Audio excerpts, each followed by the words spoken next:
ఈ రోజు ఏదైతే జనసేన తెలుగుదేశం పార్టీలు ఉన్నాయో సంయుక్తంగా విడుదల చేసిన బీసీ డిక్లరేషన్ గర్వంగా ఇంటింటికెళ్లి ప్రతి ఒక్కరికి మీరు చెప్పే పరిస్థితి రావాలి. ఈరోజు ఆషామాషిగా ఇది రిలీజ్ చేయలేదు. 3 సంవత్సరాల నుంచి 153 కులాలని 56 సాధికార కమిటీలుగా విభజించి అన్ని ప్రాంతాల్లో 800 మీటింగులు పెట్టి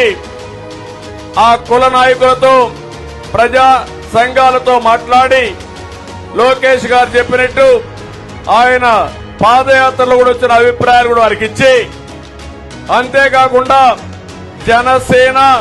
తెలుగుదేశం పార్టీ నాయకులు కూర్చొని ఒక బ్రహ్మాండమైనటువంటి